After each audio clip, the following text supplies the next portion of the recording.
Assalamualaikum dear student, how are you all? Hope you are doing well. Today is our Arabic class. So open your book, Arabic writing book, page number 24.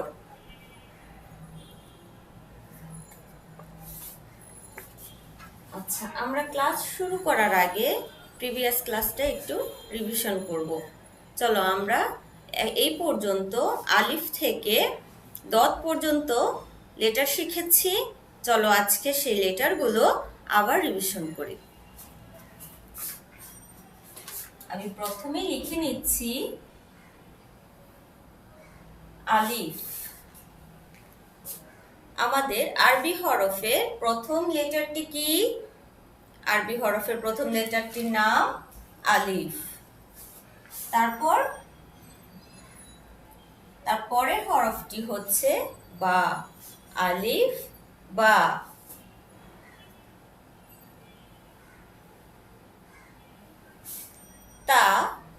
তায়ের উপর 2 নুক্তা, সা, সায়ের উপর 3 নুক্তা। আমরা সবাই আগের ক্লাসে সায়ের উচ্চারণটা দেখেছি।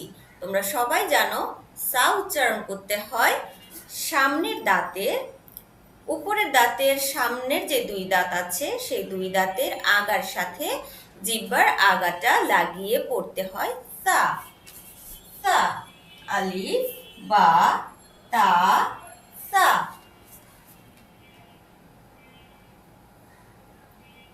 জিম, জিমটা আমরা পড়বো একটু শক্ত করে, জিম।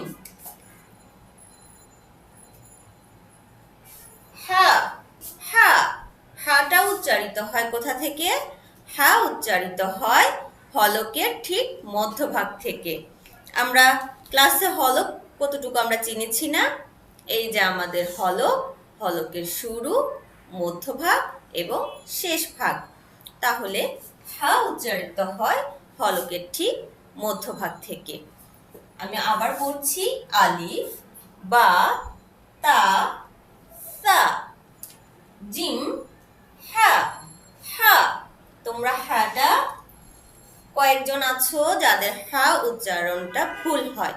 তোমরা চেষ্টা করবে হাটা ঠিক মতো উচ্চারণ করতে, কেননা আরবি হরফের উচ্চারণ যদি ঠিক না হয় তাহলে অর্থের কিন্তু ভুল হয়ে যায়। সেই জন্য আমরা প্রত্যেকটা আরবি হরফ মাখরাজ অনুযায়ী উচ্চারণ করার চেষ্টা করব। ঠিক আছে?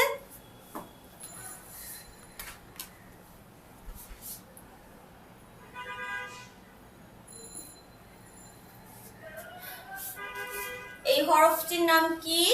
খ। এই হরফটির নাম খ। দাল, জাল, জাল। এই জাল উচ্চারিত হবে কিভাবে বলো তো? আমরা সা যেভাবে উচ্চারণ করি সেম একইভাবে আমরা জাল উচ্চারণ করব। জাল, দাল, জাল। যখন আমরা আচ্ছা তোমরা এখন এটা বুঝবে না, আমরা প্রেপ টুতে এর উচ্চারণগুলো আরো ভালো করে শব্দের সাথে সাথে দেখব।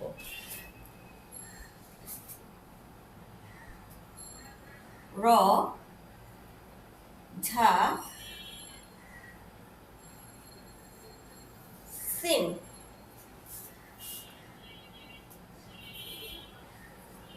শিন, সদ। তোমাদের সদ লেখাটা কেমন হয়?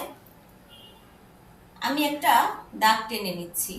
তোমরা অনেকে সদ লেখার সময় সদটাকে এই দাগের বরাবর দিয়ে ফেলো, এটা কিন্তু ভুল।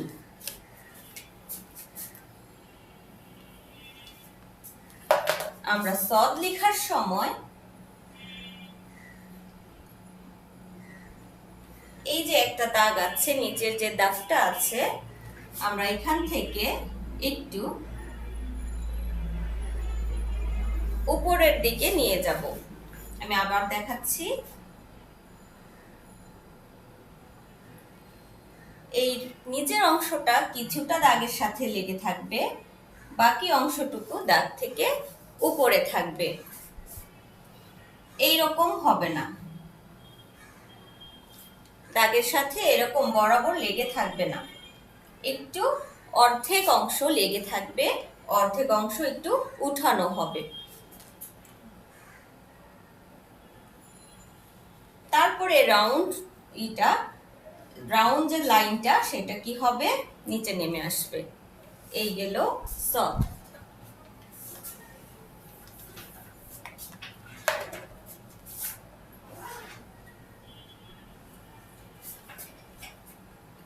একইভাবে আমরা দদ লিখব। দদের শুধু পার্থক্য কি, দদের উপর এক নুক্তা আছে, সদটা কি খালি, সদে কোনো নুক্তা নেই।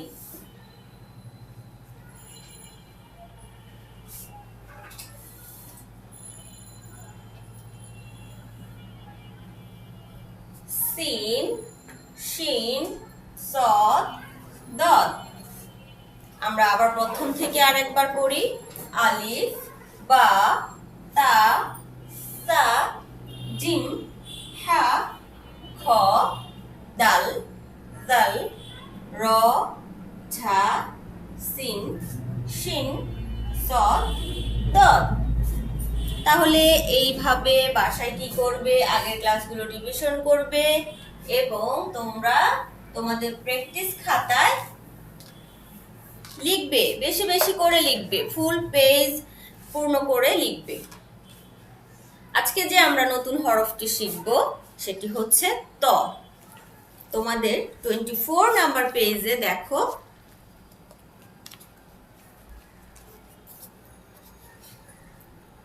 হরফটি দেখতে পাচ্ছ? ত। চলো দেখি কিভাবে লিখতে হয়।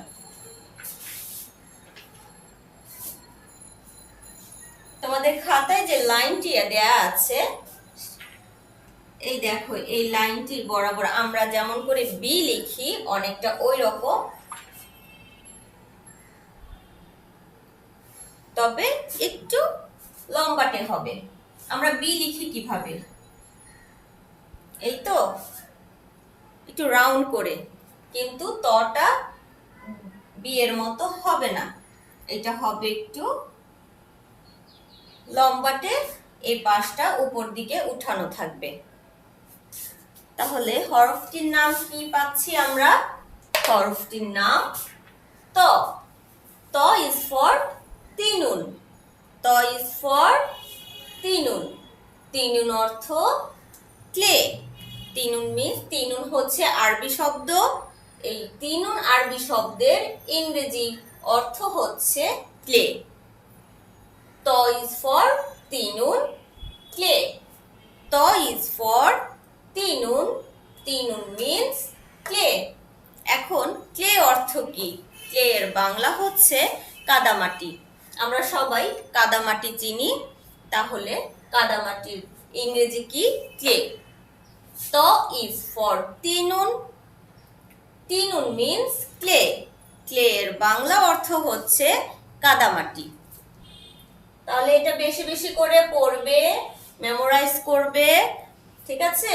ত ইজ ফর তিনুন, তিনুন মিন্স ক্লে। ক্লে এর বাংলা হচ্ছে কাদামাটি।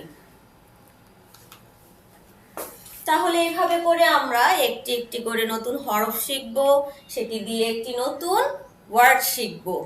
এভাবে করে আমরা এই সিলেবাসটা শেষ করে ফেলবো, ঠিক আছে? সবাই বাসায় মনোযোগ দিয়ে অল্প অল্প করে এগিয়ে যাও। তোমাদের জন্য দোয়া রইল। আজকের ক্লাসটি আমি এখানে শেষ করছি। আল্লাহ হাফেজ, আসসালামু আলাইকুম।